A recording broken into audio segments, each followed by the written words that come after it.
عليك السلام يا حبيب الله عليكم وصلى الله على نور النبي किसो शुदनो रहा पैदा जमे अज हुब्बे सकने फलक दर इश्क़ ओ शैदा सलातुया रसूल अल्लाह अलैकुम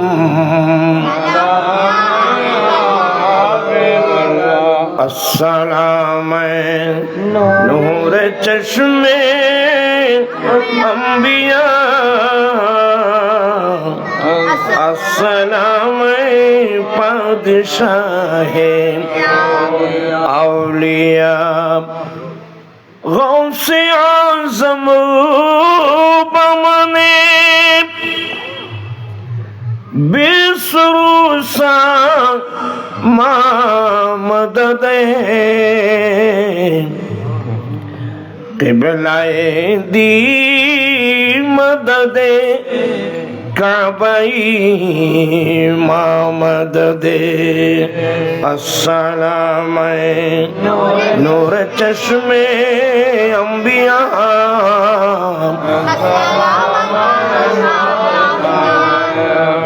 अऊज़ु बिल्लाहि मिनश शैतानिर रजीम बिस्मिल्लाहिर रहमानिर रहीम अला इन्ना औलिया अल्लाहि ला खौफुन अलैहिम वला हुम यहज़नून الذين آمنوا وكانوا يتقون صدق الله مولانا العظيم وصدق رسوله النبي الحبيب الكريم ونحن على ذلك لمن الشاهدين والشاكرين والحمد لله رب العالمين ربي صلي وسلم وبارك عليه উপস্থিত মরহুম আব্দুস সবুর ফাউন্ডেশনের ব্যবস্থাপনায়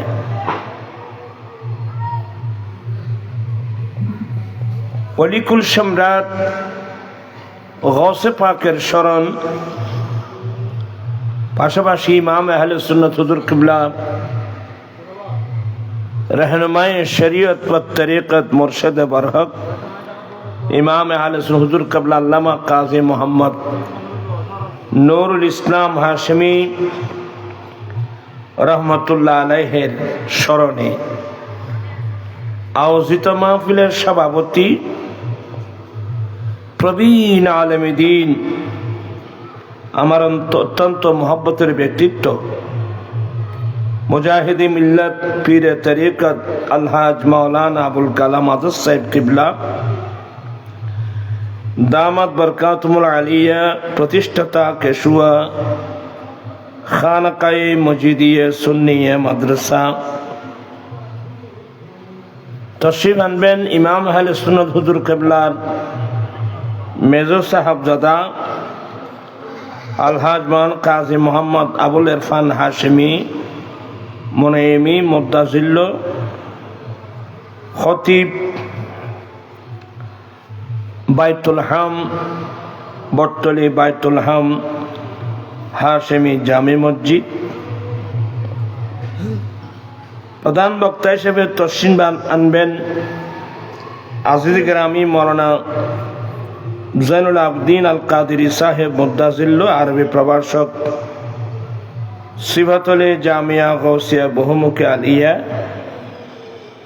মৌলানা বুরহানুদ্দিন তালুকদার সাহেব খতিব মাদাম বিবিরহাট বাইতুন্নুর জামে মসজিদ, অসংখ্য উলামা ইকরাম, আমি কজনের নাম বলবো, রাহমানি ওয়া রাহিমাকুমুল্লাহ তাআলা।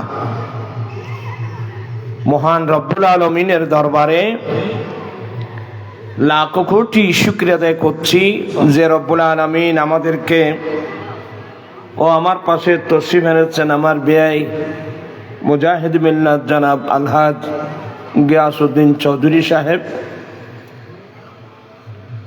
আজিজ গ্রামী জনাব আমাদের রাজবিয়া নুরিয়া কমিটি এবং আমাদের আহলুস সুন্নাত যুব পরিষদের অনেক নেতৃবৃন্দ, আমি বিশেষ করে আজিজ গ্রামী জনাব আইয়ুব তাহেরি, হৃদয় সহ আরো অনেক, আমি কজনের নাম বলবো, আজিজ গ্রামী জনাব মানা আনোয়ার রেজা সুন্দর আলা হজরতের নাত পড়লেন এবং শুরু থেকে যারা যারা নাত পড়ছেন আল্লাহ প্রত্যেকের অন্তরের মধ্যে আল্লাহ মোহাব্বত পয়দা করে দিক, আমিন আমিন। ইখলাসের সাথে যেন কাজ করতে পারেন। আপনাদের শুকরিয়া আদায় করছি যারা আসছেন।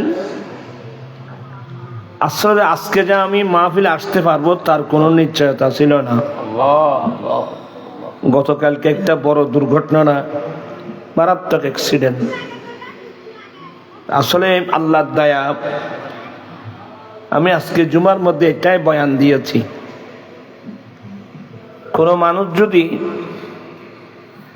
সবসময়, প্রত্যেক মুসলমান আল্লাহর উপর তাওয়াক্কুল রাখতে হবে।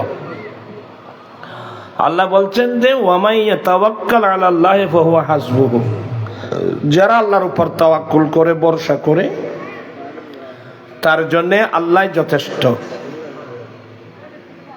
সবসময় আল্লাহর দয়ার উপর, আল্লাহর উপর তাওয়াক্কুল রাখতে হবে।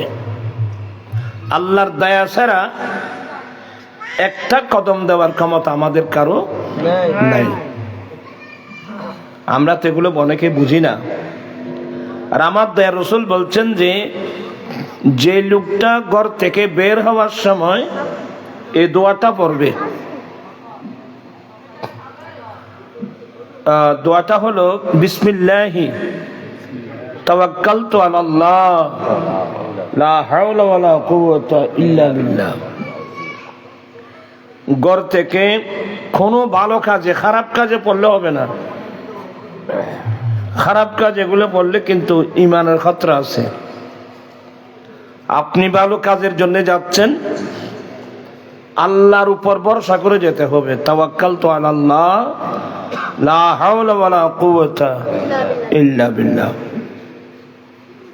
যে ব্যক্তি এই দোয়াটা পড়ে ঘর থেকে বের হলো, তো যে ভালো কাজে গিয়েছেন, যেখানে যাচ্ছে ওখানে গিয়ে কাজ সেরে আবার ওয়াপস নিজের বাড়িতে আসা পর্যন্ত তার হেফাজতের জিম্মাদারি আল্লাহর কুদরতের হাতে নিয়ে ফেলেন। সুবহানাল্লাহ।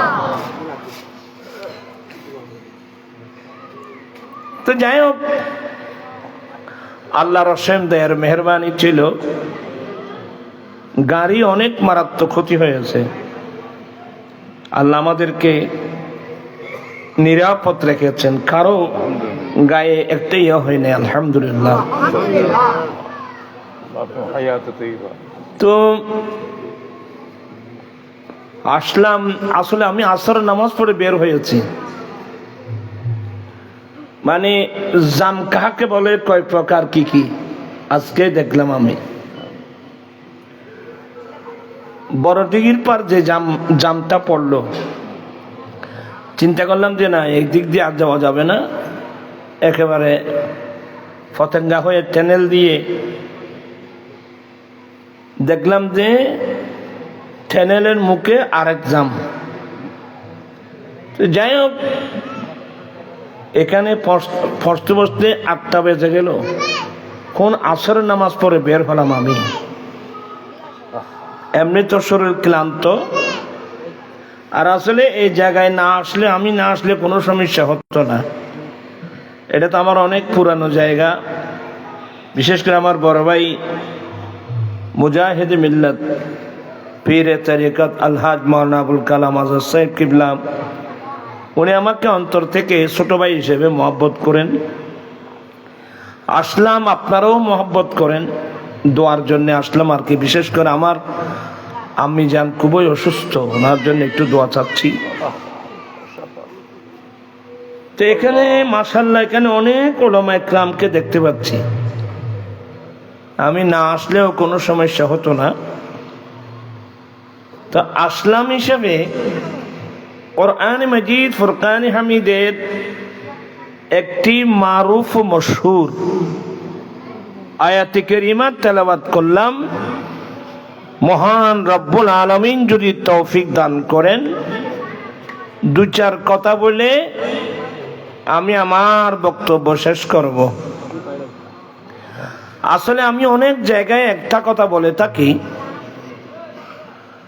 রহমতের বৃষ্টি পড়লে মরা জমিন জীবিত হয়। রহমতের বৃষ্টি পড়লে মরা জমিন জীবিত হয়। কোরআন সুন্নাহর সঠিক আলোচনা শুনলে মরা কলব জীবিত হয়। আর কোরআন সুন্নাহ আল্লাহ নিজেই তো বলছেন, ওয়ানুনাজ্জিলু মিনাল কোরআনি মা হুয়া শিফা ওয়া রাহমাতুল লিল মুমিনিন। কোরআন মাজিদের মধ্যে আল্লাহ যা কিছু নাযিল করেছেন, কোরআন শরীফ যে নাযিল করেছেন, এটা মা হুয়া শিফা, পৃথিবীর মানুষের শারীরিক মানসিক যত রোগের ওষুধ, শারীরিক এবং মানসিক যত প্রকারের রোগ হতে পারে, সমস্ত রোগের ঔষধ হলো 30 পারা কোরআন মাজিদ। সুবহানাল্লাহ। আজকে আমরা বাংলাদেশ তথা গোটা বিশ্বে মানুষের শারীরিক রোগের চেয়ে মানসিক রোগ বেড়ে গেছে। মানুষের মধ্যে হাসদ, হিংসা, গীবত, চুগলি, নামামি, একেবারে মানুষের মধ্যে একেবারে সংকীর্ণতা চলে এসে গেছে। এটা একটা মারাত্মক রোগ। আপনি এই রোগ থেকে যতদিন মুক্তি পাবেন না, আপনি ইবাদতের কোনো মজা এবং স্বাদে পাবেন না। আর বিশেষ করে আমি এখন যা দেখতেছি, মানুষের মধ্যে হিংসাটা একটু বেড়ে গেলে, হিংসা। আল হাসাদু কাসুদাইল হাদিদ, হিংসা হলো লোহার মরিচিকার মতো। যে লোহাকে মরিচিকায় ধরছে, লোহার অস্তিত্ব থাকবে? তো যেমনি ভাবে মরিচিকায় ধরলে লোহার অস্তিত্ব থাকবে না, ঠিক তেমনি ভাবে যে মুসলমান নারী পুরুষের অন্তরের মধ্যে হিংসা আসবে, এই হিংসা হাসদ আপনার জীবনের সমস্ত আমলগুলো খেয়ে ওই লোহার ইয়ের মতো, মরিচিকার মতো যেভাবে লোহা শেষ করে দেয়, হিংসা হাসদ এগুলো মানুষের আমল সওয়াব সবগুলো কি করে দেয়? নষ্ট করে দেয়। হাসদ আরটা হলো গিবতা। গিবতা কিন্তু জায়েজ আছে। ঈর্ষান্বিত হওয়া, ওই লোকটা অনেক প্রচুর পরিমাণ টাকা উপার্জন করছে, আমি তার চেয়ে কম কি, আমিও উপার্জন করব, এটার নাম কি? গিবতা। এটা হালাল। একজন পয়সাওয়ালা কেন হচ্ছে? যেভাবে হবে আমি তাকে শেষ করে দেব, এটার নাম কি? হাসাদ। আচ্ছা, হিংসা করে তোমার লাভটা কি আমাকে বলবা? আর এটা আমাদের জিনিস না। আল্লাহর নবী বলেন, হে আমার উম্মত, আরেকটা জিনিস হলো গীবত। বর্তমান আমি যতটুকু দেখতেছি, সকাল থেকে সন্ধ্যা পর্যন্ত শুধু মানুষের গীবত। আপনাদের এখানকার মানুষ কিভাবে আমি জানি না, এ চার দোকানে বসে, চার দোকান না, এ মসজুর গাড়ক বসে দেয়। আল্লাহ বলেন, ওয়াইলুল লিকুল্লি হুমাযাতিল লুমাযা। আল্লাহ বলেন, সামনাসামনি তিরস্কার করা, পিছনে গীবত করা, আরটা হলো চুগলি। চুগলি বুঝেন? একজনের খবর আরেকজনকে বলে, ওনার খবর আরেকজনকে বলে, দুইজনের মধ্যে কি লাগিয়ে দেওয়া? ঝগড়া লাগিয়ে দেওয়া। আর কেউ তো আল্লাহ দিদি নাই হওয়া।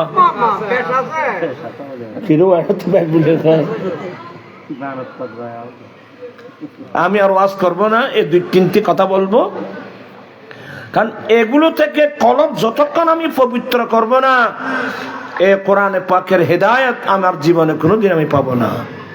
এই জন্য আল্লাহ বলছেন, হুদাল লিল মুত্তাকিন। আল্লাহ বলেন, ওয়াইলুল লিকুল্লি হুমাযাতিল লুমাযা।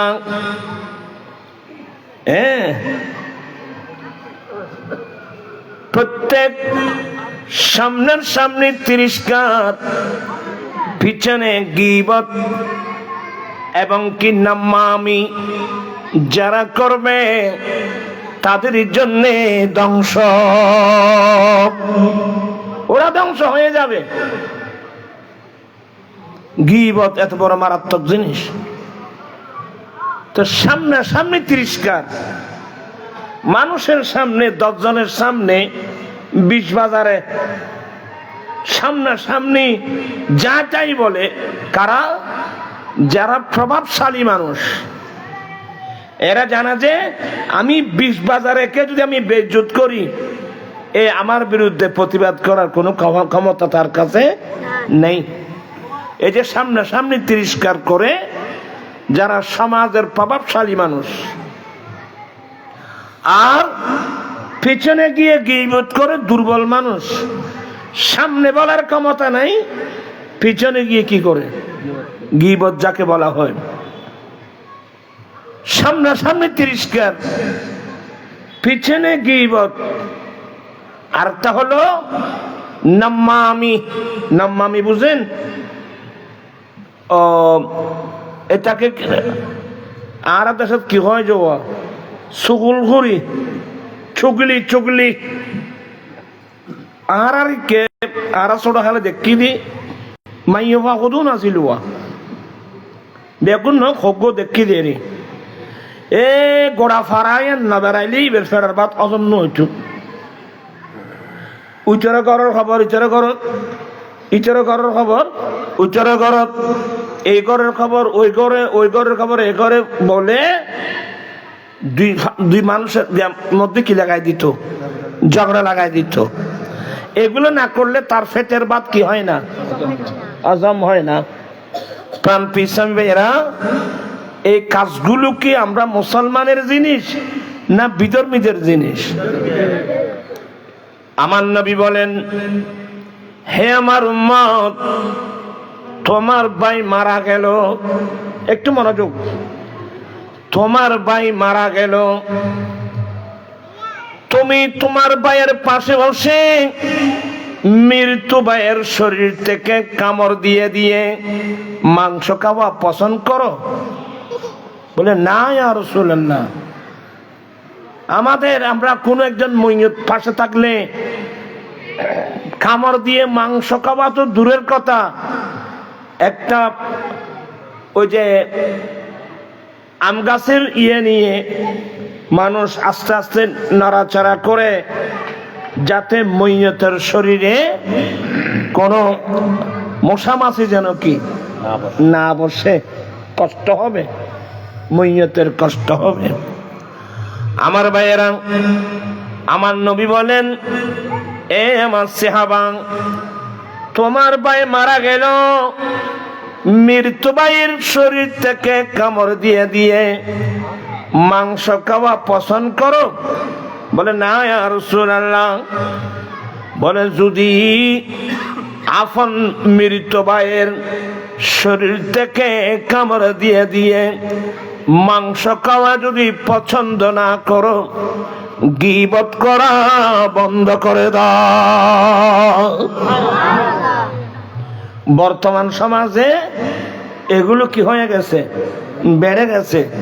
আমার জীবন যে আমি শেষ করে ফেলতেছি, আমি যে মানুষের গীবত করতেছি, আমি যে মানুষকে তিরস্কার করছি, আমি যে চুগলি করছি, এগুলো যে আমি যে আমার লাইফের সমস্ত সওয়াব আমলগুলো আমি ধ্বংস করে দিচ্ছি, এটা তো অনেক মানুষ জানে না।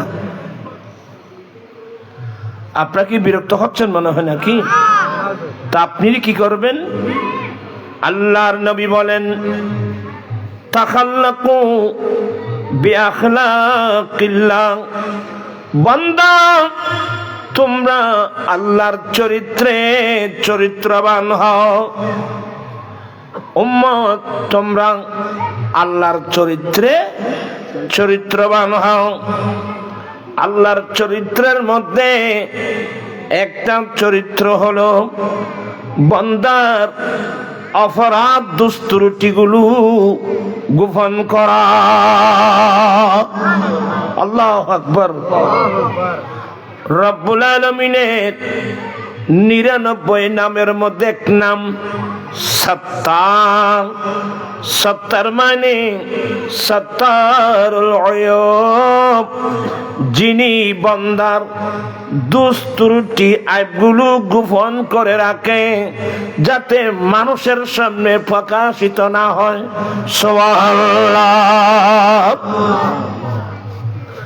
আমরা তো মানুষের দুস্ত্রুটি এ ফেসবুকে বাইরে, ওরে বাপরে বাপ,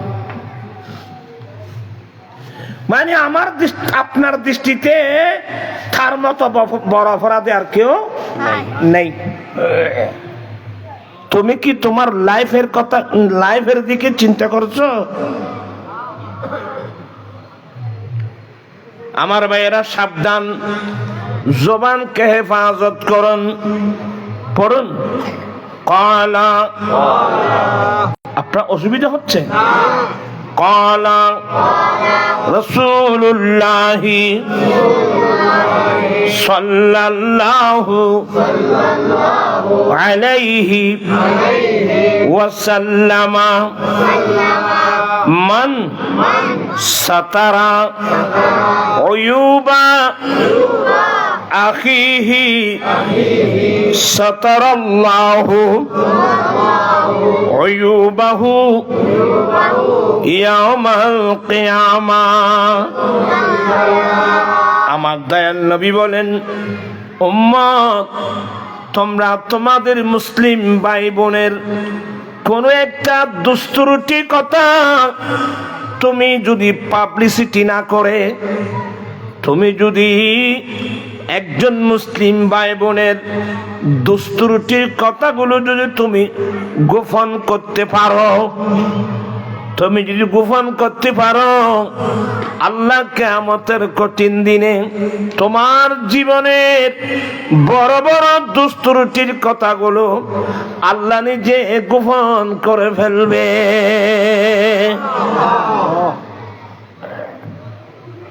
এখন আমরা যে যুগে আসলাম, অথচ আমরা ইমামুল আম্বিয়ার উম্মত, এখন প্রায় মানুষ দেখি শুধু মানুষের গীবত করা, মানে তার দৃষ্টিতে বাংলাদেশে পৃথিবীর কোনো মানুষ নেই।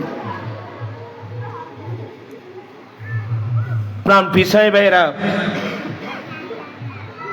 আমরা আহলে সুন্নাত ওয়াল জামাতের মানুষ। আমাদের একটা দর্শন হলো, কোন একজন মানুষ মারা গেলে ওবা তোরা হইতে চাইতে নাকি ওই আর ওয়াজ দূর শেষ তোরা আর ওয়াজ বুঝতেও না হইতেও না এক মন এক খেয়াল এক ধ্যান করে বসতে হবে। চরিত্রের মধ্যে দোষ থাকলে এগুলো পরিবর্তন করতে হবে। এমনি ওয়াজ শুনে লাভটা কি? আমাদের আহলুস সুন্নাত ওয়াল জামাতের আদর্শের মধ্যে একটা আদর্শ হলো কোন মানুষ মারা গেলে জানাজার পরে ও এ মানুষ কেন আসিল এসে নামাতে তোরা কেউ জন হয় বলে কেশু আর বদ্ধ আছে জন না কেন নকইব ওই মানুষ কেন আসিল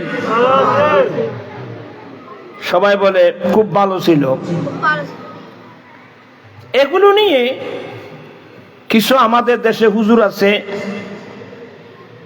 নামের হুজুর আর কি, একাডেমিক তার কাছে কোনো জ্ঞান নেই, এমনি হুজুর সুন্দর বক্তব্য দেয়, একেবারে দেশের মধ্যে ভাইরাল বক্তা।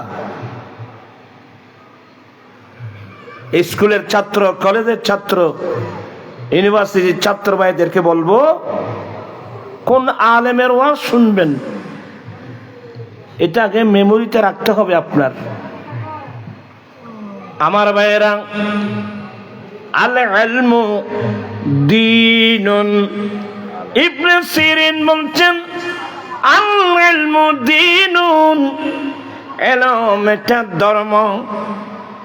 ফানজুরু আম্মান তাখুযুনা দীনাকুম, আপনি দিন শিখার আগে কোন ধরনের মানুষ থেকে দিন শিখবেন এগুলো আগে জানতে হবে। যেমনি ভাবে চিকিৎসা করার আগে কোন ধরনের ডাক্তার থেকে চিকিৎসা করবেন এটা কিন্তু আগে আপনি ঠিক করতে হবে, ঠিক কিনা? বিরাট সাইনবোর্ড, ডিজিটাল ব্যানার, অনেক ডিগ্রি, সাবধান।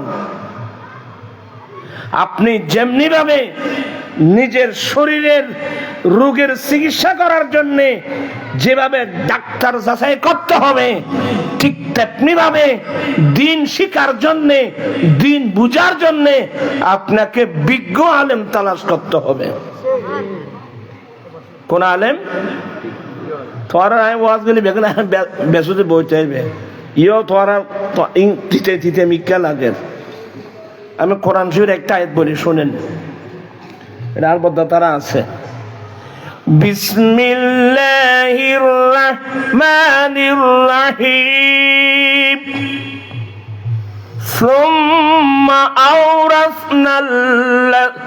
আওরাসনাল কিতাবাল্লাযীনা ইসতাফাইনা মিন ইবাদিনা ফামিনহুম যালিমুন লিনাফসিহি ওয়া মিনহুম মুকতাসিদ ওয়া মিনহুম সাবিকুম বিল খায়রাতি বিইজনিল্লাহ।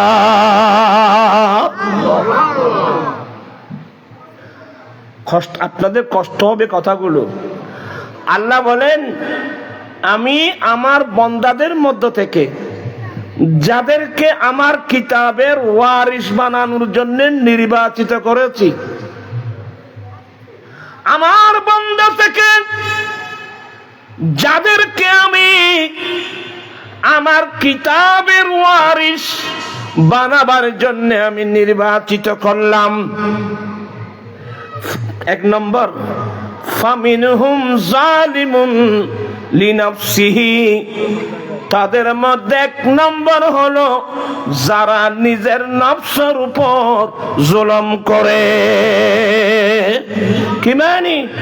আলেম আমল নাই, এলাম আছে, এই মানুষ নেবে না মাথা দেখবে রে আর ওরা কষ্টর ফলের বাদে।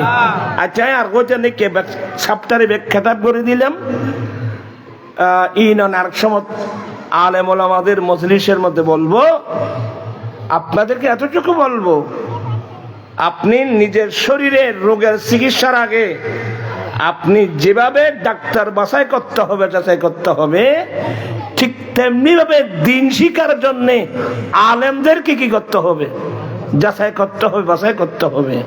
কারণ আপনি আবাসা যদি ফাইকারি আলেমদের মজলিসে গিয়ে ওয়াজ শুনেন, আপনার ঈমান যেটা আছে এটাও চলে যাবে।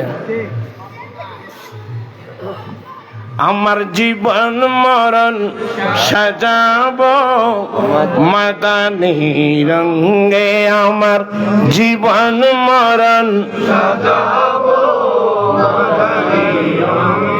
আপনার মধ্যে বিরক্ত হচ্ছেন?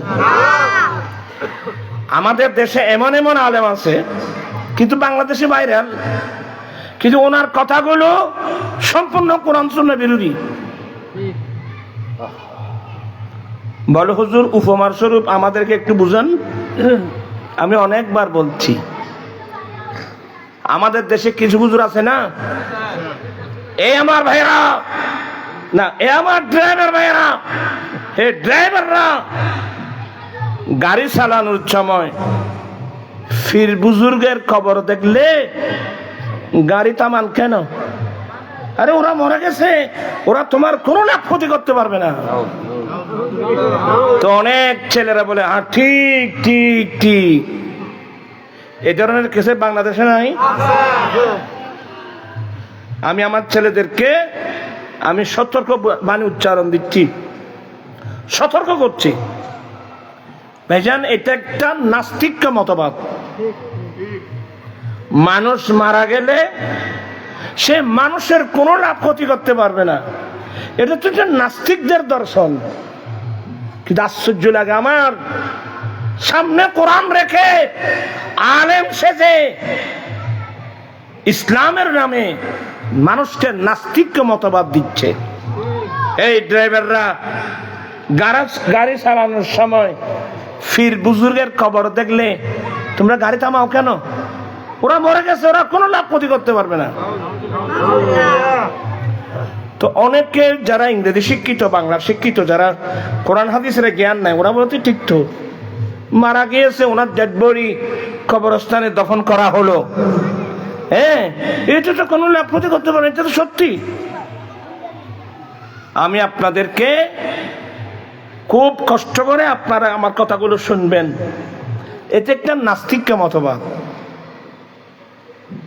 আমাদের দেশে ইতিপূর্বে কিছু নাস্তিক ছিল, মারা গিয়েছে, মারা যাওয়ার আগে ওসিয়ত করে গেছে, এই আমি মারা গেলে আমার ডেড বডি কবরে দফন করবা না, নাউজুবিল্লাহ, আমার ডেড বডি আগুন দিয়ে পোড়াবে না।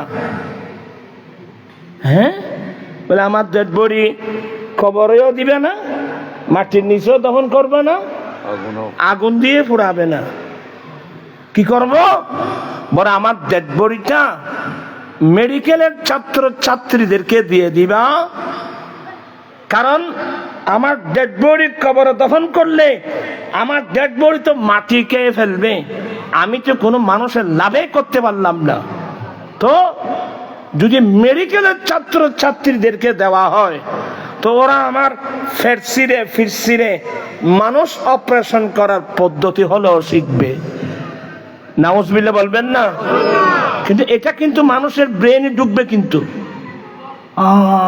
এটা একটা গুরুত্বপূর্ণ কথা। ডেড বডি কবরস্থানে দফন করলে মাটি খেয়ে ফেলবে, কোনো লাভ ক্ষতি করতে পারলো না, এই ধরনের লোক আমাদের দেশে আছে না? বলে আমি মারা গেলে আমার ডেড বডি কবরে দফন করবে না, আগুন দিয়ে পুড়াবে না, সমুদ্রেও ফেলবে না, আমার ডেড বডিটা মেডিকেল কলেজের ছাত্র ছাত্রীদেরকে দিয়ে দিবা। তার দৃষ্টিভঙ্গি কি? তার দৃষ্টিভঙ্গি হলো আমি মারা গেলে আমার ডেড বডি কবরস্থানে দফন করলে তো আমার ডেড বডি মাটি খেয়ে ফেলবে, আমি শেষ। এই একটা জিনিস, আপনারা কিন্তু বিরক্ত হবেন না। আরেকটা জিনিস, আধুনিক জিনিস দেখা যাচ্ছে, মরণোত্তর চক্ষুদান। মরণোত্তর। আমি সবাইকে সতর্ক করছি, আজকে মুসলমান পাড়ায় নাস্তিক্য মতবাদ এসে গেছে। মরণোত্তর চক্ষুদান, তার দৃষ্টিভঙ্গি কি? আমি মারা গেলে আমি শেষ, আমার চক্ষু শেষ। তো মৃত্যুর পূর্বক্ষণে আমার চোখগুলো খুলে যদি রাখে, অনেক অন্ধ মানুষের চোখে ফিট করলে হয়তো সে আমার চোখ ব্যবহার করে কিছু দেখতে পারবে। এ হলো তার দৃষ্টিভঙ্গি। এটার সাথে কোরআন সুন্নাহর কোনো মিল আছে? আমি আমার জীবন গেলেও তো আমি একটা চক্ষু দেব না, এ দান অশুদ্ধ। প্রাণপ্রিয় সাহেব ভাইরা, দানের জন্য শর্ত হলো মালিক হতে হবে। দানের জন্য শর্ত কি? মালিক হওয়া। এই মশলাগুলো ভালো করে শুনুন। দানের জন্য শর্ত হলো মালিক হওয়া। আপনি মালিকই না, তা আপনি আরেকজনের জিনিস আপনি কিভাবে দান করবেন? বলো হুজুর এটা আমার চোখ। ও চোখ তুমি ব্যবহার করতেছো, চোখ তুমি ব্যবহার করতেছো, এই চোখের মালিক কিন্তু তুমি না। আমি যদি আমার চোখের মালিক হতাম, তো আমার চশমার প্রয়োজন কি ছিল? কথা বুঝতেছে না মনে হয়? আমি মালিক, আমি চোখের মালিক, আমার চোখের মধ্যে দুর্বলতা আসবে কেন? আমি চশমা কেন ব্যবহার করলাম? তো যখন আমি দেখার জন্যে আমি চশমার সাহায্য নিচ্ছি, তাহলে আমার মেমোরিতে ঢুকতে হবে আসলে চোখের মালিক কিনা। আমি কিন্তু চোখের মালিক না, চোখ দিয়েছেন আল্লাহ, মালিক কিন্তু আমি নই। আমি মালিক যদি হতাম, আমার চোখের মধ্যে কোনোদিন দুর্বলতা আসতে পারত না। তাহলে প্রাণপ্রিয় সাহেব ভাইরা, তো যে জিনিসের মালিক আমি না, আমি এটা দান করব কিভাবে? আমি কি কথাগুলো বোঝাতে পারছি? হ্যাঁ, রক্ত দিতে পারবেন, কারণ আমার অর্থ দিয়ে আমি পয়সা দিয়ে আমি যে খানা খাচ্ছি, এই খাবার থেকে আমার শরীরে কি হচ্ছে? রক্ত হচ্ছে। এটা আমি দিতে পারবো। আমি কি বুঝতে পারছি? কিন্তু চোখের মালিক আমি নই। কিন্তু এগুলি এখন মুসলমান সমাজে এমন ভাবে হয়ে গেছে, মরণোত্তর চক্ষুদান। আমার ভাইয়েরা, আমার জীবন গেলেও আমার মৃত্যুর আগে আমি আমার একটা চোখ কাউকে দেব না, কারণ আল্লাহ আমার এই চোখ দিয়েছেন, আমি এই চোখকে হেফাজত করে রাখবো।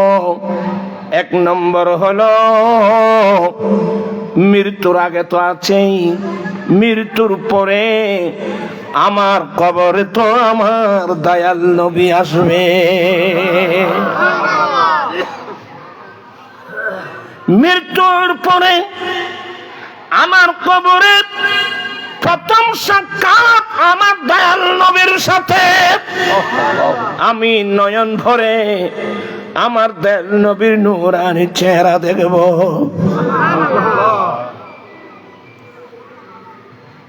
বলো হুজুর, অনেক মানুষ তো অন্ধ ছিল, অনেক মানুষ অন্ধ ছিল, এটা কিন্তু সত্য।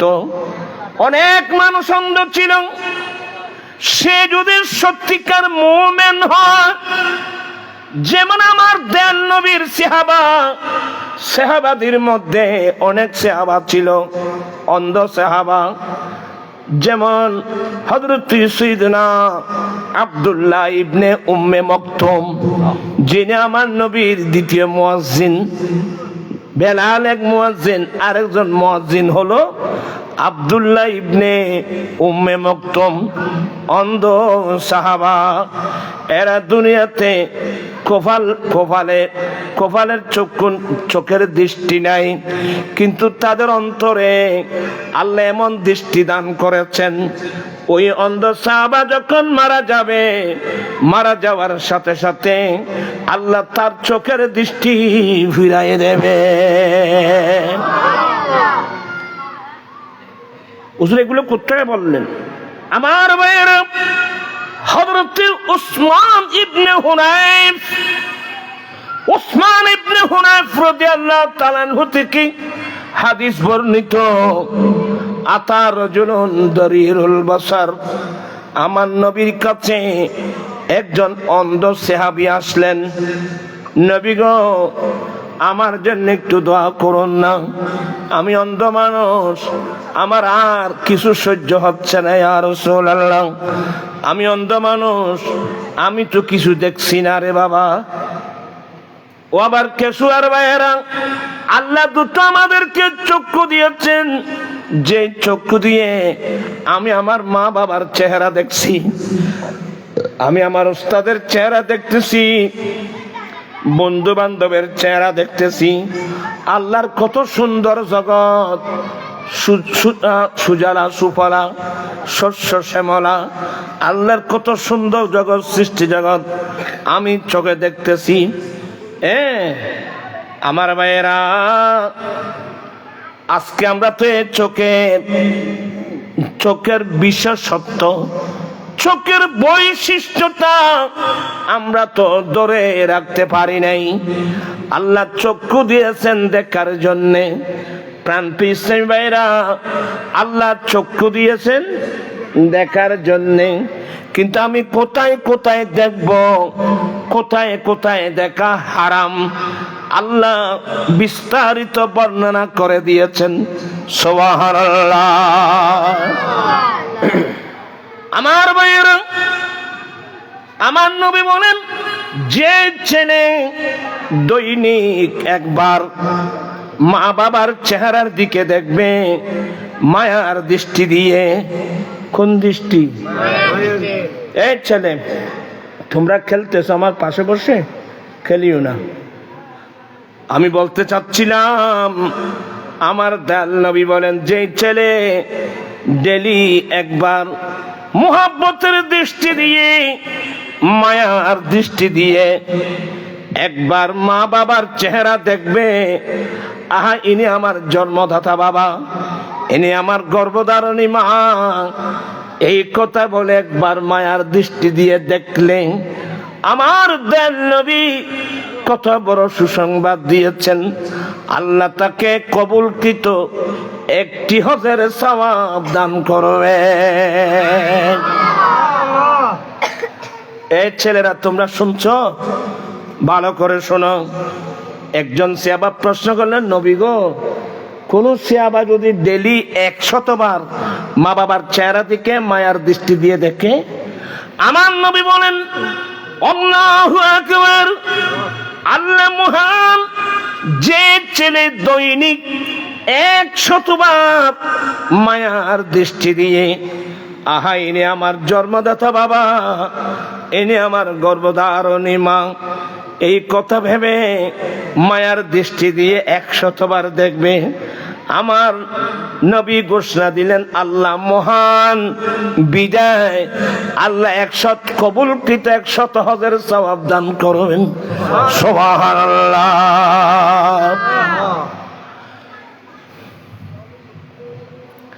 এই যে আমি আমার মা বাবাকে দেখতেছি, আল্লাহু আকবার বলেন, আল্লাহু আকবার। আপনি এই শিক্ষাটা আমার রাসূল দেন নাই, মরণোত্তর চক্ষুদান আমার নবী এই শিক্ষা দিয়েছেন? কোন সাহাবা একরাম এই শিক্ষা দিয়েছেন? আমার হোসে পাক সহ কোন আল্লাহর ওলি এই শিক্ষা দিয়েছেন? তো এই শিক্ষা আপনার মধ্যে আসলো কোত্থেকে? এগুলো সম্পূর্ণ নাস্তিক মতবাদ, এগুলা হলো দুনিয়ার বিষয়। এবং আমার আল্লাহ বিধান করে দিয়েছেন, কুল্লিল মুমিনিন আইয়াগুদ্দু আবসারাহুম, নবী গো, পুরুষ মুমিন পুরুষদেরকে বলে দেন, মুসলিম পুরুষদেরকে বলে দেন, এরা যেন তাদের চোখের দৃষ্টি নিচু করে, লজ্জাস্থানকে যেন হেফাজত করে। আপনারা কি বিরক্ত হচ্ছেন? আমি এমনি কিছু কথা বলছি আর কি। আমার নবী বলেন, আল্লাহ বলেন, হে নবী, আপনি মুসলমান পুরুষদেরকে বলে দেন, আমার উম্মতের পুরুষ মুসলিম তোমরা তোমাদের চোখের দৃষ্টি নিচু করো, লজ্জাস্থানকে হেফাজত করো। এর পরের আয়াত কুল্লিল মুমিনাত, নবী গো মুসলিম মহিলাদেরকে বলে দেন তারা যেন তাদের চোখের দৃষ্টি নিচু করে লজ্জাস্থানকে হেফাজত করে। স্পষ্ট হয়ে গেল কোন মুসলিম মহিলা, কোন মুসলিম পুরুষ হোক নারী হোক, কোন পুরুষ বেগানা মেয়ের দিকে চোখ তুলে দেখতে পারবে না, কোন মেয়েরাও বেগানা পুরুষের দিকে চোখ উঠায় দেখতে পারবে না। শুধুমাত্র একজন পুরুষ একজন মেয়ের জন্য পারমিশন আছে, একজন পুরুষের জন্য পারমিশন, যে ছেলে যে মেয়েটাকে বিবাহ করার চেষ্টা করবে, তাহলে মেয়েটা আল্লাহ কোরআনে পাকে বলছেন ফাঙ্কিহু মা তাবা লাকুম মিনান নিসা, তুমি মেয়েদের মধ্যে তোমার পছন্দনীয়, তো পছন্দনীয় মেয়ে বলতে তাহলে ওই ছেলেটা বিবাহের উদ্দেশ্যে একজন মেয়েকে দেখতে পারবে এবং সে মেয়েও ওই পুরুষকে দেখতে পারবে। এছাড়া অন্য পুরুষ অন্য কোনো বেগানা মেয়ের দিকে দেখতে পারবে না, কোনো মেয়ে বেগানা পুরুষের দিকে দেখতে পারবে না। আয় বাজি কি কথা কিনলে আর অসুবিধা না বাজি। এখানে ওই বাইরের বক্তা বললাম না, একজন হুজুরের কাছে মানুষ তো অনেক ভক্ত, আমাদের ওয়াজও 2-4-5 জন মানুষ, ওদের ওয়াজও তো লাখ লাখ মানুষ। হাসবেন না, দোয়া করব তাদের মাহফিলে আরো লোক বেশি হোক। আমি সংকীর্ণ মন নিয়ে চলি না, কিন্তু বাবারা মানুষের স্রোত দেখে যদি আপনি কোরআন সুন্নাহর অপব্যাখ্যা করেন, আল্লাহ কিন্তু জিহ্বা কেটে ফেলবে। আমাদের দেশে অনেক জায়গায় ওই মহিলাদেরকে ওয়াজ দেখানোর জন্য কি একটা দেয় না, মানুষই নমাতে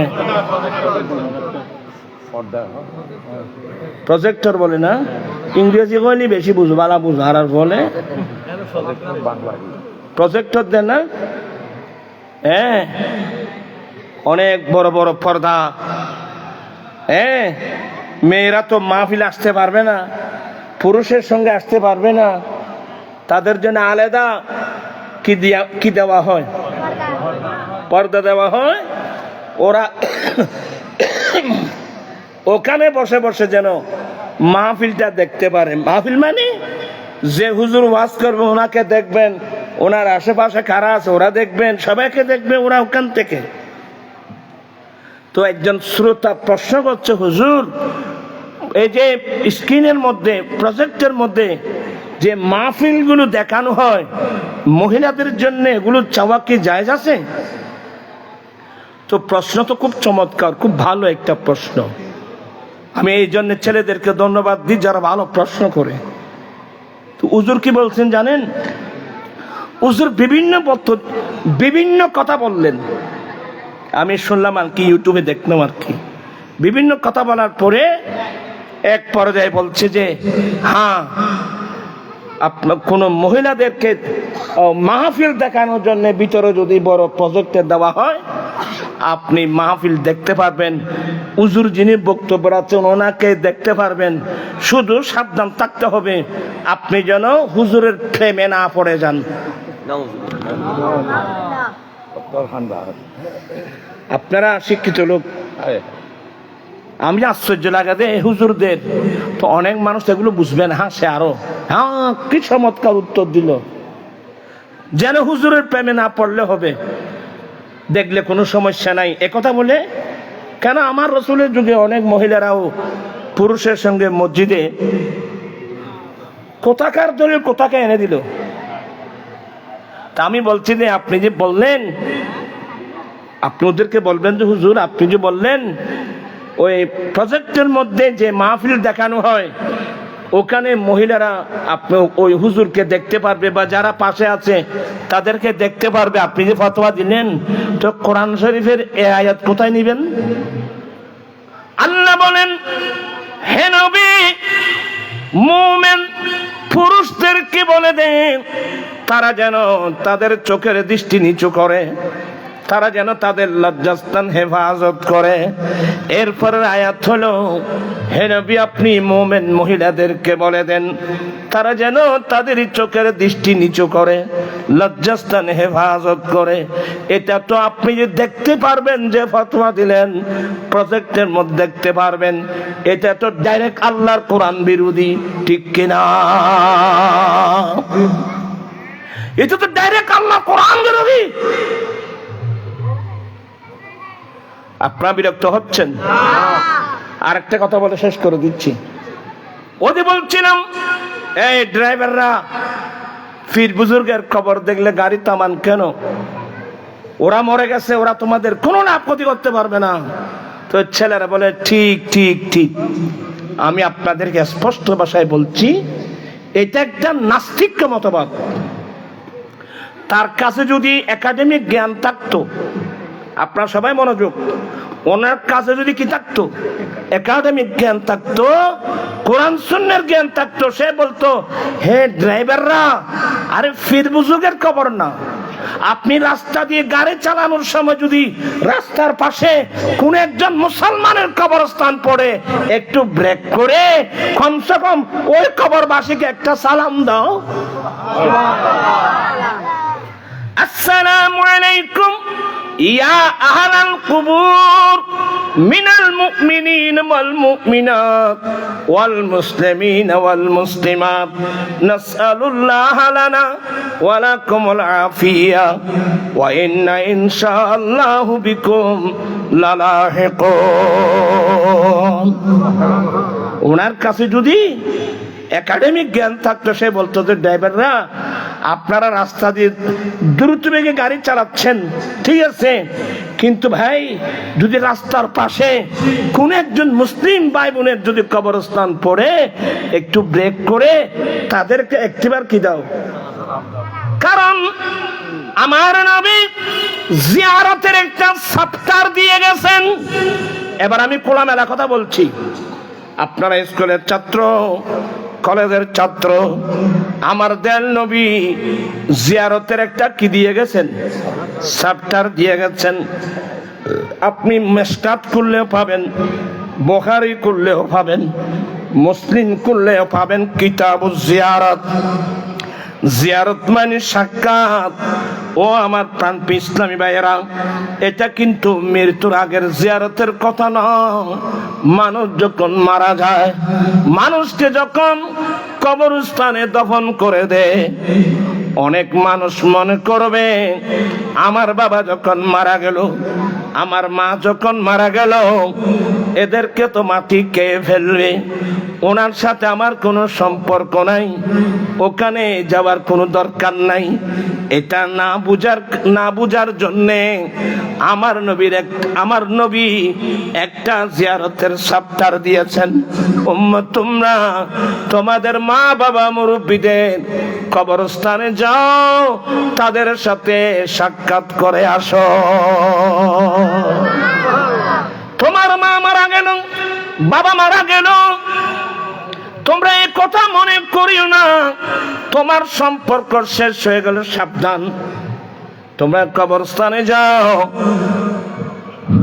টাইম কত ধরে যা ভাই, আই তো মাথাও ঠিক নেই তো, হ্যাঁ 9টা বাজে গিয়ে গেছি। ইয়াল্লাহ, মানুষ তো এনে উজর বদল করতে কত নেছি দের তো, আর এবার শহরে নয়তো নেই। আমার জীবন মরণ সাজাবো মাদানী রঙে, আমার জীবন মরণ মাদানী। আপনারা কবরস্থানে যান? কথা বলছেন না কেন? যাবেন তো? হ্যাঁ তো তাই বলেন, যান তো। আল্লাহ সবাইকে ওই মুরব্বীরা যারা কবরস্থানে আছেন তাদের জিয়ারতে যাবেন। জিয়ারত কিভাবে করব? আমার দয়াল নবী কত সুন্দর তালিম দিলেন। প্রথম নম্বর সালাম দাও, আসসালামু আলাইকুম ইয়া আহলাল কুবুর। এই কবরের বাসিন্দারা, ময়্যত এরা মরে মরে ফুসে গলে যায় নাই, এ সমস্ত আপনার মেমোরিতে এটা যেন না আসে। ওরা কবরবাসী, ওরা কবরের বসবাস করতেছে, ওরা কবরবাসী। এই জন্য নবী সালাম শিক্ষা দিয়েছেন, আসসালামু আলাইকুম ইয়া আহলাল কবর। হে কবরের বাসিন্দারা, আপনাদের উপর আল্লাহর শান্তি বর্ষিত হোক। এখানে আরেকটা মশলা বলি, আমরা আমার নবীকে দাঁড়িয়ে একটু সালাম দিলে আমাদের কিছু হুজুর আছে এটাকে আপত্তি করে, আছে না? আপনাদের এখানে তো নেই যে বেদাত বেদাত উগ্র হুজুর উগ্র আজগরের দে যে বাসা ইনের লেখার ও আয় কেসে নিদি কেম গজম দে আল্লাহ লাই আন্ন গজম কে আল্লাহ কে ভাষা এই কথাবার্তা কেন কেম গজম যে আল্লাহ লাই আন্ন গজম কে আল্লাহ কেসে শুননি যে আত্মা সুজনে কি বাদি আলেমনের ভাষা কেললে নাকি বাজি। আস্তাগফিরুল্লাহ, লা হাওলা ওয়ালা কুওয়াতা ইল্লা বিল্লাহ।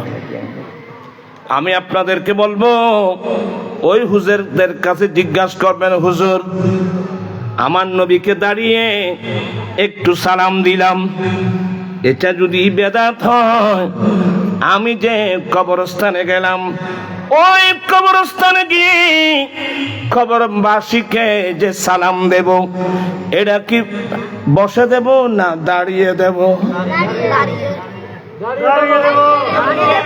তোরা মুরব্বিয়ার কবরস্থানত গিয়ে জিয়ারত করিবার নাই, সালাম বই বই দিও জানো। আপনারা কোরআন হাদিস না পড়লেও বিবেকের কাছে প্রশ্ন করুন, সাধারণ মুসলমানের কবরস্থানে গিয়ে যদি দাঁড়িয়ে সালাম দেওয়া যায়, তো নবীকে দাঁড়িয়ে সালাম দিলে এটা বেদাত আর শিরিক কিভাবে হয়? আমি কি কথাটা বুঝাতে পারলাম আপনাদেরকে? আমি আপনারা বুঝেন এই জন্য বলছি, কারো বিরোধিতা আমার উদ্দেশ্য না। আমার উদ্দেশ্য হলো হেদায়েত। আমার আল্লাহ সবাইকে হেদায়েত নসিব করুন। আমরা কবরস্থানে গিয়ে, আপনাদের এখানে যতগুলো কবরস্থানে আছেন, আপনার কবরস্থানে গিয়ে আপনি কি বসে বসে সালাম দেন না দাঁড়িয়ে? অনেক সময় দেখবেন যে অনেক মহতম সাহেবও জিয়ারত করতেছে কি কিরে হুজুর, আপনি তো কবরস্থানে গিয়ে দাঁড়িয়ে সালাম দিন, আসসালামু আলাইকুম ইয়া আহলাল কবর। তো নবীকে দাঁড়িয়ে সালাম দিলে ঠিক আপনি কোন ধরনের এটা বেদাত বললেন? তাহলে আসলে এগুলো ভুল বুঝাবুঝি। আজকে সমস্ত কথার কারণে আমরা মুসলমান ভাই ভাইদের মধ্যে কি হয়, দ্বন্দ্ব হচ্ছে। এগুলো কি জ্ঞানী মানুষের কাজ? এগুলো জ্ঞানী মানুষের কাজ না। হ্যাঁ, আপনার মধ্যে যদি ওজব থাকে, আমরা নবীকে বসে বসে সালাম দিচ্ছি না, এই মানুষ বেনামাতে দেওয়া, আমরা আমার নবীকে বসে বসে সালাম দিচ্ছি না, কোথায়? নামাজে। আসসালামু আলাইকা আইয়ুহান নবিয়্যু ওয়া রাহমাতুল্লাহি ওয়া বারাকাতুহু। হে নবী, আপনার উপর সালাম, আল্লাহর খাস রহমত, আল্লাহর খাস বরকত।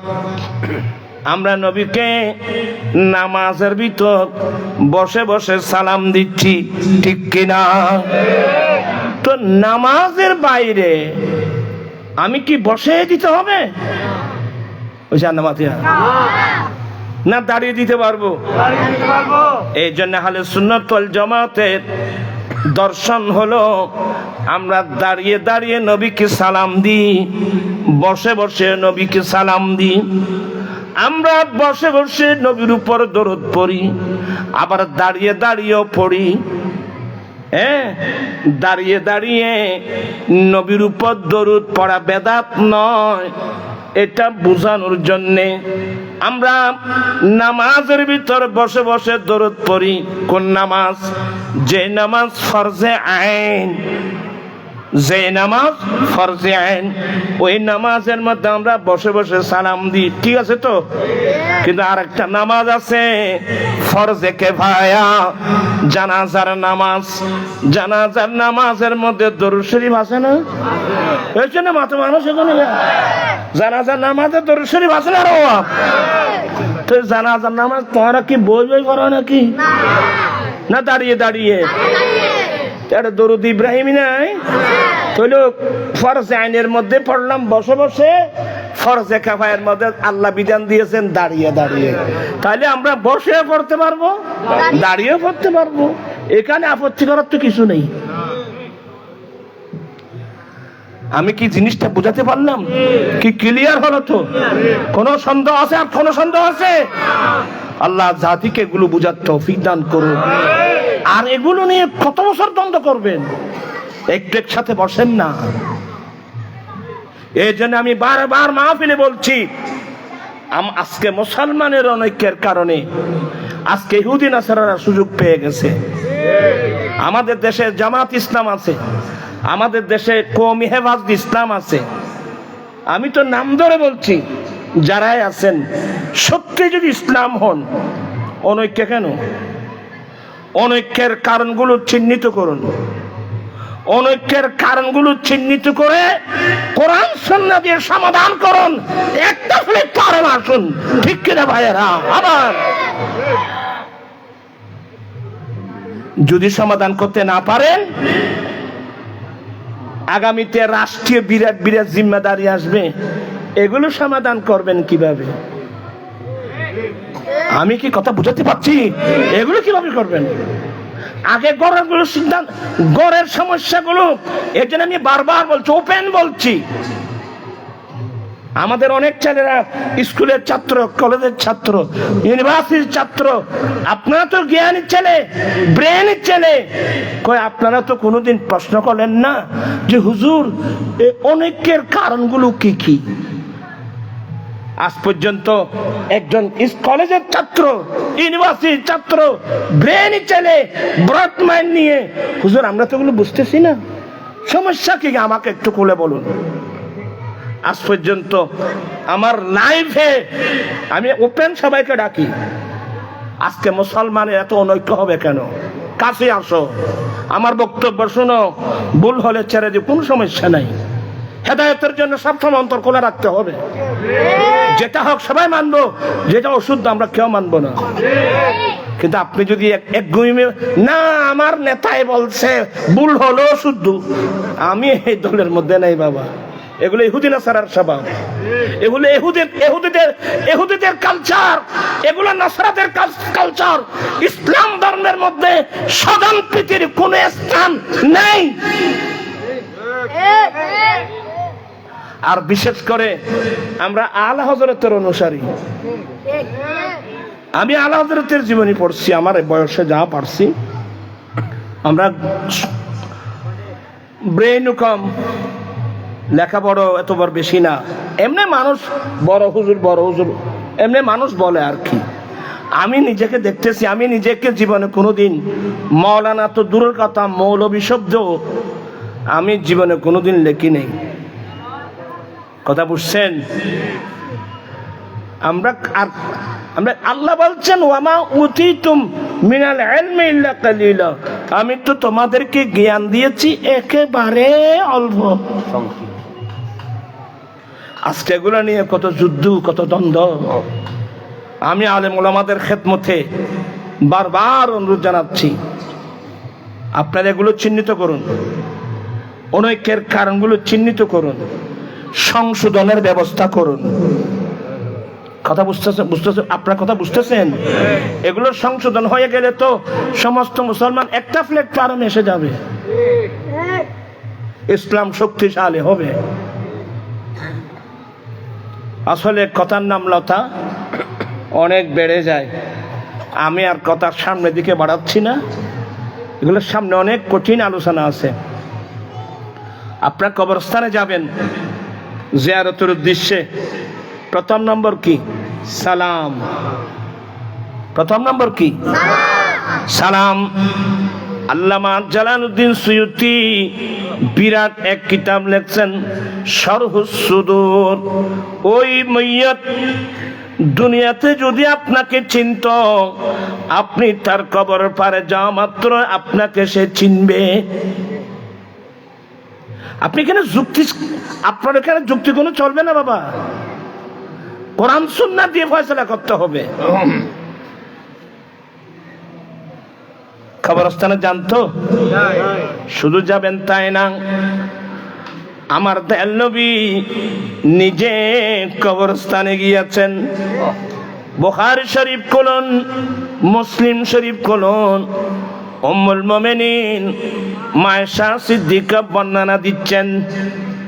আমার দয়াল নবীর আদতে মোবারকা ছিল, যেসব রাত্রি নবী আমি আয়েশার হুজরায় থাকতেন, রাত যখন গভীর হতো আমি কোন রাত আমার দয়াল নবীকে আমার হুজরায় তালাশ করে পাই না।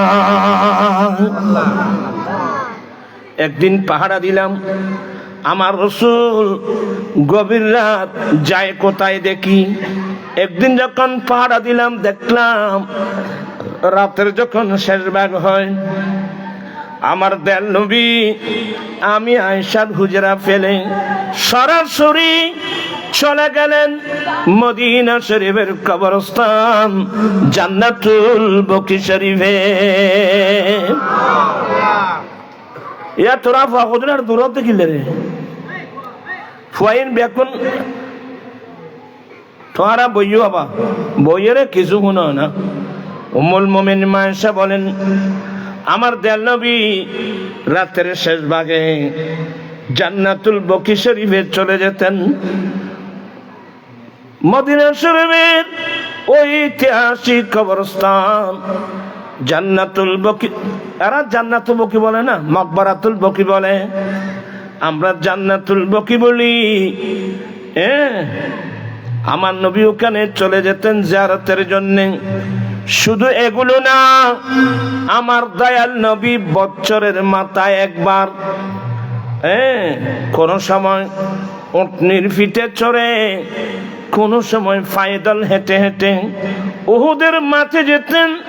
যারা দ্বীনের জন্যে উহুদের মাঠে শাহাদাত বরণ করেছেন, ওই সমস্ত শোহদায়ে উহুদের জিয়ারত করার জন্য আমার নবী উহুদের মাঠে যেতেন। সুবহানাল্লাহ। যাই হোক, আমি আর কথা বাড়াচ্ছি না, এলোমেলো কিছু কথাবার্তা বললেন। গীবত বন্ধ, চুগলি বন্ধ, নামামি বন্ধ। ওই আমি কথা বলছিলাম যে আমাদের আহলুস সুন্নাত ওয়াল দর্শন ওই মানুষের জ্ঞান আছিল, এটা নিয়ে অনেকে এগুলো মিথ্যা কথা, মিথ্যা কথা। ছেলে কিছু আছে ঠিক ঠিক ঠিক। আমি একটা অমুক বাসায় গেলাম, পাশে একটা জানাজা হচ্ছে, চিন্তা করলাম যে এই সুযোগে আমি একটা মুসলমান ভাইয়ের জানাজায় কি হই, শরীক হই, জানাজার নামাজ পড়লাম। তখন দেখলাম লাস্টে চট্টগ্রামের বাসায় একজন বলছে ওই মানুষটা কেন আছিল, সবাই বললাম মানুষটা গম আছিল। আমি চিন্তা করলাম গমের সাথে মানুষের কি সম্পর্ক। এগুলো এগুলো একেবারে কি, এগুলো আমাদের মুখ দিয়ে আসবে না, আল্লাহর কাছে বানা চাই। দেখেন ভাইরা, জিজ্ঞাসা করলাম ভাই গম কি, বলে লোকটা ভালো ছিল। আমি আশ্চর্য হয়ে গেলাম, এতগুলো মানুষ এই লোকটা ভালো ছিল কিভাবে সাক্ষী দিল, তার জীবনে কি গুনাহ করে নেই, অপরাধ করে নেই। ছেলেরা, অনেক ছেলেরা এই কথা শুনে অনেক ছেলেরা পথভ্রষ্ট হয়ে গেছে। আমি আমার ভাইদেরকে বলছি এই লোকটা কেমন ছিল, একজন মইয়তকে দেখে এই লোকটা কেমন ছিল জিজ্ঞাসা করা, এটা আমার দয়াল নবীর সুন্নাত, এটা আমার দয়াল নবীর। আপনি মেশকাতটা করলেন, আমার নবী সাহাবা একরামদেরকে নিয়ে বসে আছেন, একটা ডেড বডি যাচ্ছে। আমার নবী জিজ্ঞাসা করলেন, এ আমার সাহাবা একরাম, এই লোকটা কেমন ছিল? সাহাবা একরাম উত্তর দিলেন, লোকটা ভালো ছিল। আমার নবী বলেন, ওয়াজাবাত। এরপরে আরেকটা লাশ যাচ্ছিল। আমার নবী বললেন, এটা কেমন ছিল? বলে, এটা খারাপ ছিল। নবী বললেন, ওয়াজাবাত। সাহাবা একরাম বলেন, হুজুর বুঝলাম না। আমার নবী বলেন, প্রথম যে একটা লাশ যাচ্ছিল, আমি নবী জিজ্ঞাসা করলাম, লোকটা কেমন ছিল? তোমরা বলছো লোকটা ভালো ছিল। তোমরা এতগুলো মুসলমান, একজন লোক ভালো ছিল, ভালার পক্ষে যখন তোমরা সাক্ষী দিয়েছ, তোমাদের সাক্ষী পরিপ্রেক্ষিতে বললাম এই লোকটার জন্য জান্নাত ওয়াজিব হয়ে গেছে।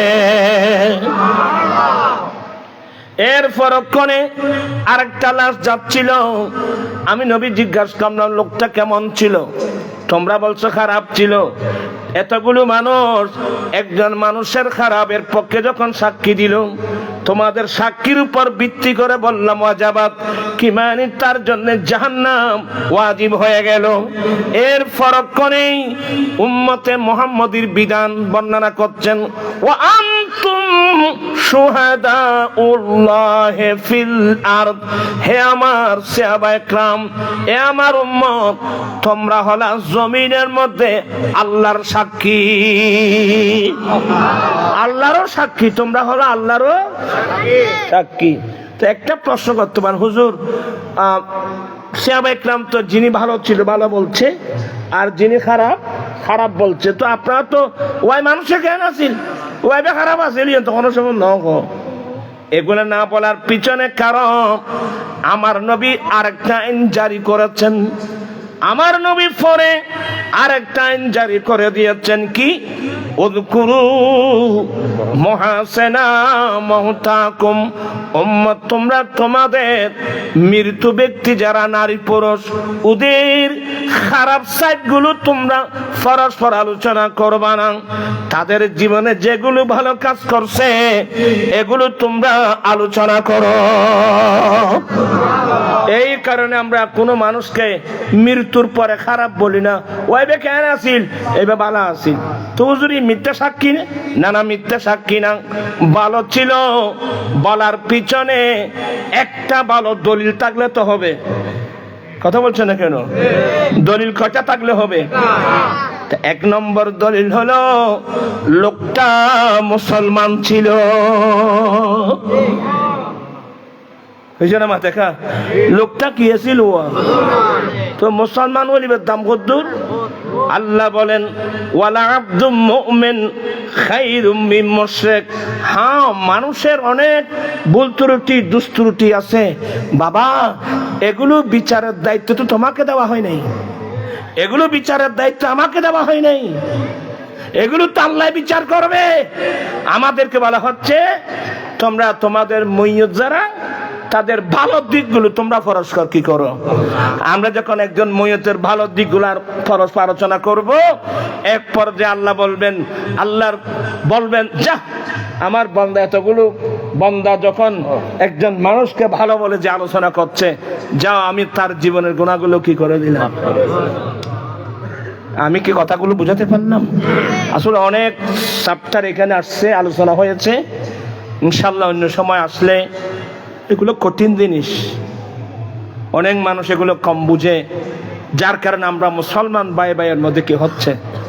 ইনশাআল্লাহ আমি অনেক জায়গায় বলছি, তোমরা যারা একেবারে আমাদের বিরুদ্ধে, আমি আমার সঙ্গে একটা মাস থাকো, একটা মাস, বেশি না, আমার পাশে থাকলে আমি কোরআন হাদিস দিয়ে একটা বুঝাই দিলে এই দেশে ইনশাআল্লাহ কোনো বাতিল থাকবে না। এটা আমার দৃঢ় বিশ্বাস।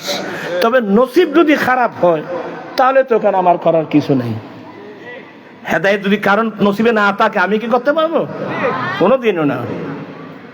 আল্লাহ পাক এই মাহফিলকে কবুল করুক। আমি ধন্যবাদ জানাচ্ছি মরহুম আব্দুস সবুর ফাউন্ডেশন। আসলে আমি সবার কাছে কৃতজ্ঞ। গতকালকে যে মারাত্মক একটা অ্যাক্সিডেন্ট দুর্ঘটনা হলো, এটার জন্য আমার মনে হয় যারা বাংলাদেশে না, এ দুবাই, আবুধাবি, মস্কট, কাতার, সৌদিয়া, আমাদের ছেলেরা যেখানে যেখানে আছে, আমার মনে হয় অনেকের চোখ গুম হয় নাই। আমি সবার কাছে আপনারা আমার খবর নেওয়ার জন্যে মহব্বতের কারণে আপনাদের আমি কৃতজ্ঞতা প্রকাশ করছি, শুকরিয়া আদায় করছি। অনেকে ফোন করে আমাকে পান নাই, এই জন্য আমি অনেকের কাছে দুঃখ প্রকাশ করছি। আর আমি আজকে জুমার লাইভে এসে স্পষ্ট বলে দিয়েছি যে আলহামদুলিল্লাহ, অ্যাক্সিডেন্ট যখন হয়ে গেল, শুধু আমি না, গাড়ির মধ্যে আমরা যারা ছিলাম কারো কোনো ক্ষতি হয় নাই, শুধু গাড়িটার ক্ষতি হয়েছে। আমাদের মুরব্বীরা বলে না, জানের উদ্দিকে দিয়ে ঘরের দিকে মালের উদ্দিকে এলে হইলে ক্ষতি কি হতা নাই। আল্লাহ সবাইকে এগুলা বুঝার তৌফিক দান করুক। ওয়া আখিরু দাওয়ানা আলহামদুলিল্লাহ রাব্বিল আলামিন। আপনারা কি বিরক্ত হলেন নাকি? যৌতুক বিরোধী সমাবেশ, যৌতুক মাদক বিরোধী সমাবেশ আগামী ডিসেম্বরের কত তারিখ? 25 তারিখ, ফটিয়া হাই স্কুল মাঠে।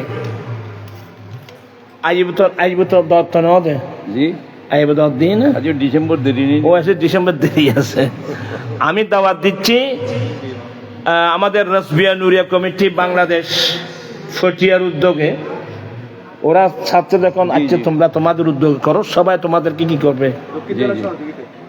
দক্ষিণ জেলায় মাশাআল্লাহ সবার সহযোগিতা নিয়ে আগামী কয় তারিখ? 25 ডিসেম্বর ফটিয়া হাই স্কুল মাঠে। 8 ফেব্রুয়ারি লালদিঘির মাঠে, লালদিঘির মাঠে যৌতুক মাদক বিরোধী সমাবেশ। এই সমাবেশে যাওয়ার দরকার আছে তো? আলহামদুলিল্লাহ, আমাদের এই আন্দোলনের ফসল আজকে হাজার হাজার ছেলে যৌতুক ছাড়া কি করতেছে? শাদী করতেছে। আলহামদুলিল্লাহ বলেন। এবার আপনারা সবাই ধৈর্য সহকারে বসুন। আমার ভাই ওলামা ইকরামরা